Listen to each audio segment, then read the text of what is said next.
आज मैं उन्मुख हूँ वर्ग नवम के संस्कृत व्याकरण के भाग 2। आज भाग 2 में मैं संधि के बारे में बताऊंगा, जबकि वर्ग नवम के भाग 1 में मैंने बालक शब्द का रूप बताया था। आज मैं मुखातिब हूं इस संस्कृत व्याकरण के भाग 2 में संधि। संधि विद्यार्थी, इसको आप अंग्रेजी में ज्वाइनिंग कहते हैं। क्या कहते हैं? ज्वाइनिंग। ज्वाइनिंग ज्वाइनिंग कहते हैं। अब संधि का अर्थ क्या होता है? अगर आपसे कोई पूछे कि ये तो संधि आपने लिख दिया, तो संधि का अर्थ क्या होगा? तो संधि का अर्थ हो जाएगा आपका मेल। इसे आए दिन आप पढ़े होंगे। ये क्या कहते हैं, एसएसटी के विषयों में सर पढ़ाते होंगे कि भारत और चीन का मेल कभी नहीं सुनता। तो यहां मेल का अर्थ हो गया आपका संधि। अब हम आपको लिए चलते हैं संधि की परिभाषा के बारे में बताने के लिए चलते हैं। यहाँ लिखेंगे संधि की परिभाषा।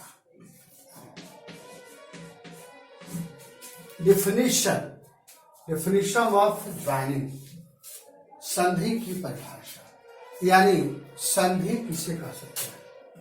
इसको दूसरे रूप में कहेंगे कि संधि किसे कहते हैं। इसको दोनों रूप में लिख सकते हैं, संधि किसे कहते हैं या संधि की परिभाषा बताएं। संधि की परिभाषा लिखें। ठीक। अब हम संधि किसे कहते हैं या संधि की परिभाषा की ओर अग्रसर होंगे। अब देखिए, संधि की परिभाषा। संधि की परिभाषा हो गई कि जब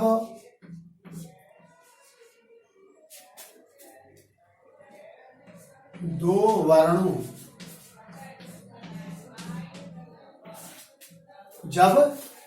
वर्णों का मेल परस्पर मेल, परस्पर का क्या अर्थ हुआ? आपस में। परस्पर का क्या अर्थ हुआ? पर जोड़ पर, एक दूसरे से क्या हो? मेल हो। मेल हो और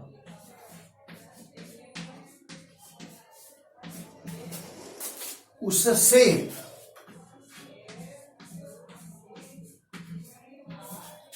उत्पन्न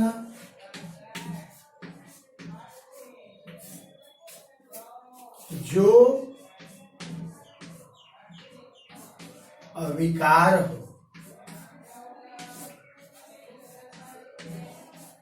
या इसको ऐसे भी लिख सकते हैं कि जब दो वर्णों का परस्पर मेल हो और उससे जो विकार उत्पन्न।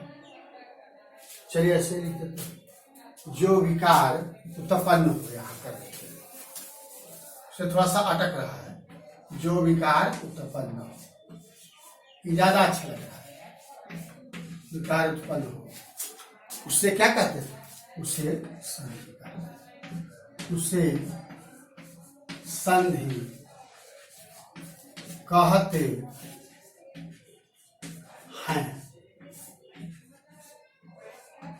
उसे संधि कहते हैं। वाक्य पूर्ण हो गया है, लेकिन हम यहाँ पूर्ण विराम नहीं देते। इस बात को मैंने पहले भी बताया था, अभी भी बता रहा हूं कि जब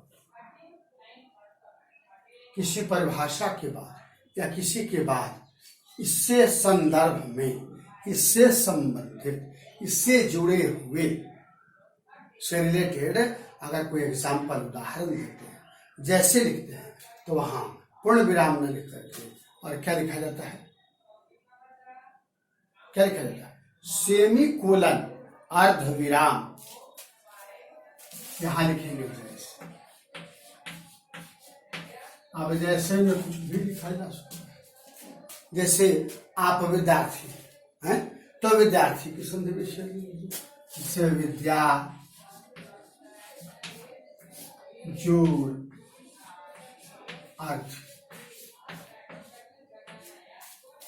है बराबर क्या हो जाएगा, विद्यार्थी, क्या हो जाएगा, विद्यार्थी। ती आपका हो गया संधि की परिभाषा।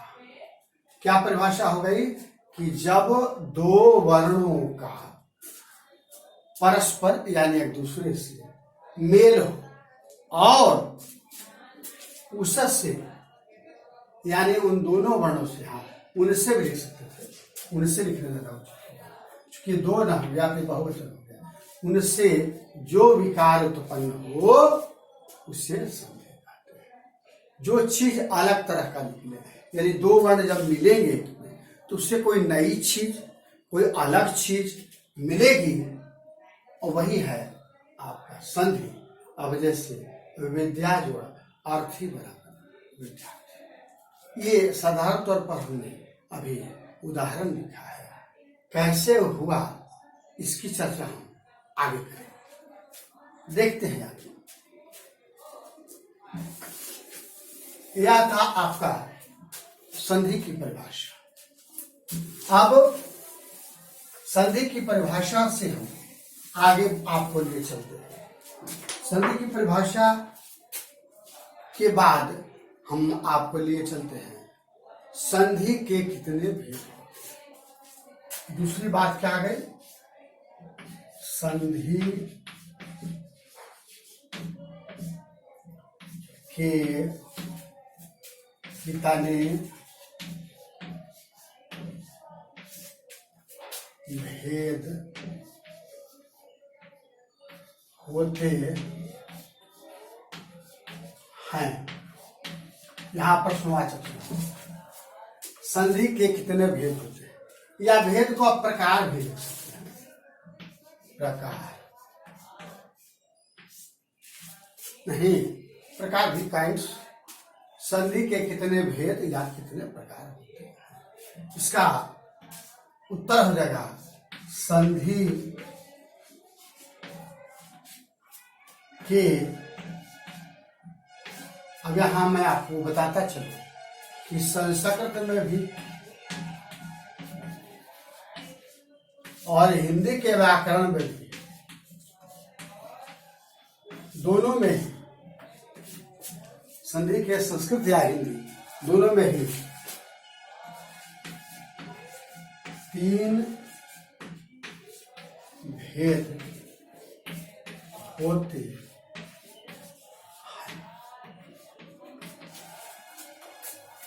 संस्कृत या हिंदी में संधि के तीन भेद। अब अगला हो गया कि भाई तो तीन तो भेद होते हैं, लेकिन यह जो तीन भेद होते हैं इनके नाम भी तो जानना होगा। तो चलिए हम आपको बताते हैं संधि के तीनों भेदों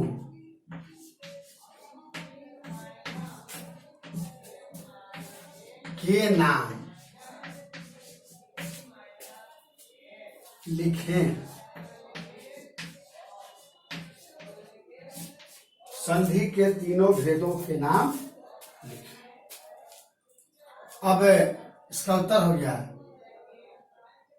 संधि के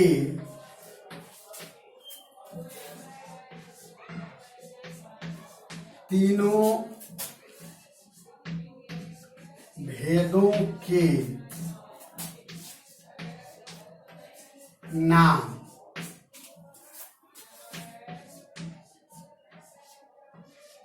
निम्नवत है, निम्नवत हैं। निम्नवत मतलब नीचे के अनुसार। अब पहला में देखिए, रोमन अंक में मैं लिख देता हूं। पहला है कौन सा? स्वर संधि। पहला क्या है? स्वर संधि। दूसरा क्या है? दूसरा आपका है व्यंजन, व्यंजन संधि। और तीसरा है,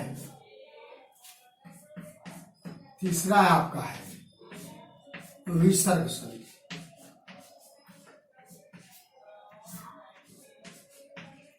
विसर्ग संधि। विद्यार्थी, यह जो संधि की हमने शुरुआत की है, यह जो चैप्टर है, अध्याय है, बहुत विस्तृत है, बहुत बड़ा है।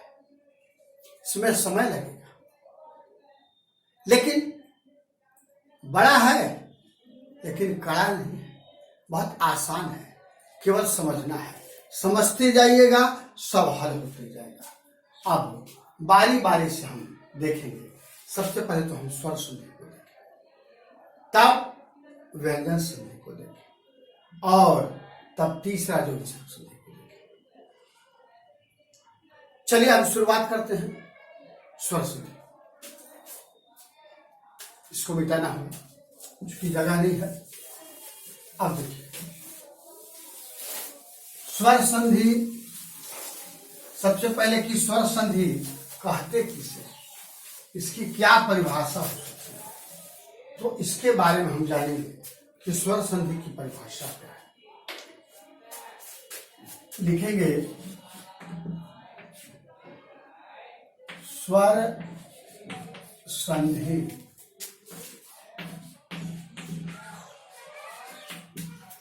किसे कहते हैं, या स्वर संधि की परिभाषा लिखे। दोनों एक ही चीज है। अब इसकी परिभाषा हम लिखेंगे कि जब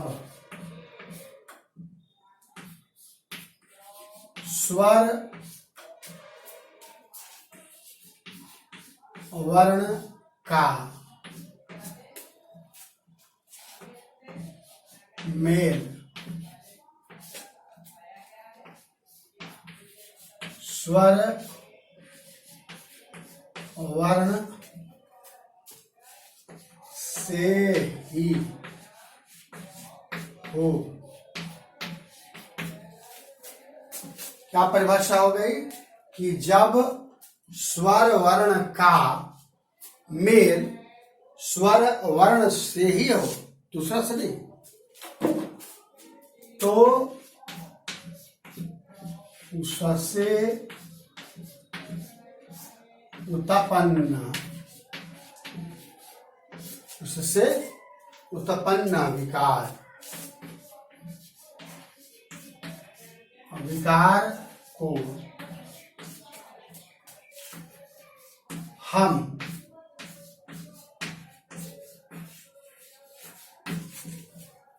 संधि कहते हैं। संधि कहते हैं।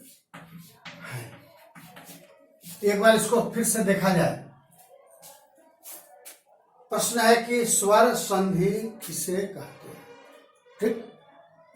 कैसे पहचानेंगे, क्या परिभाषा हो सकती है?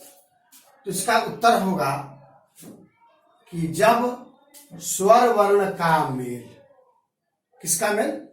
स्वर वर्ण का मेल किससे हो? स्वर वर्ण से ही। अब स्वर वर्ण का मेल स्वर वर्ण से, तो इसको कह सकते हैं कि सजातीय वर्ण। क्या कह सकते हैं? सजातीय वर्ण। सजातीय वर्ण, इसको सजातीय वर्ण क्या कह सकते हैं? सजातीय वर्ण। सजातीय वर्ण का मतलब कि उसी जाति का उसी जाति से, तब न सजातीय। ऐसा वर्ण जब हो और उससे जो विकार उत्पन्न हो, तीसरी चीज निकले, तो वह, सॉरी देखिए यहां गलत हो रहा है, संधि नहीं ना, स्वर संधि, सॉरी हम स्वर संधि करते हैं, स्वर संधि, संधि लिखा गया था, स्वर संधि क्या कहते हैं, स्वर संधि कहते हैं। तो इसमें कौन कौन वर्ण तो होता है, सजातीय वर्ण होता है, यानी स्वर वर्ण का स्वर वर्ण से। क्लियर है? अब आपको हम अगला स्वर संधि से संबंधित दूसरे पड़ाव पर चलते हैं। दूसरा पड़ाव है स्वर संधि का भेद। यहां प्रश्न उठता है कि स्वर संधि के कितने भेद हैं। यहां प्रश्न है कि स्वर संधि के कितने भेद हैं। तो इसको हम लिखेंगे, उत्तर में लिखेंगे, ऐसा चिन्ह दे देना चाहिए, ठीक है ना। स्वर संधि के 5 कितने 5 भेद हैं। अब नीचे इसकी व्याख्या करेंगे, इसलिए हमने वहां डैश दिया है, यानी 5 भेदों के नाम लिखेंगे, इसलिए वहां डैश दिया है, निर्देशक चिन्ह दिया है। पहला इसका है भेद दीर्घ संधि। क्या है? दीर्घ संधि। दूसरा क्या है? दूसरा है गुण संधि। कौन संधि? गुण संधि। तीसरा है वृद्धि संधि। क्या कहेंगे इसको? उच्चारण शुद्ध होना चाहिए। वृद्धि संधि, वृद्धि संधि, वृद्धि संधि, वृद्धि संधि। चौथा है, चौथा आपका हो गया एयण संधि। कौन संधि? एयण संधि। और पांचवा और अंतिम है भेद स्वर संधि का, उसका नाम है अयादि संधि। अयादि संधि। ये स्वर संधि के 5 भेद हो गए। अब बारी बारी से दीर्घ संधि, गुण संधि, वृद्धि संधि, यण संधि और अयादि संधि की व्याख्या विस्तार से हम भाग 3 में करेंगे। अभी हम विराम लेते हैं।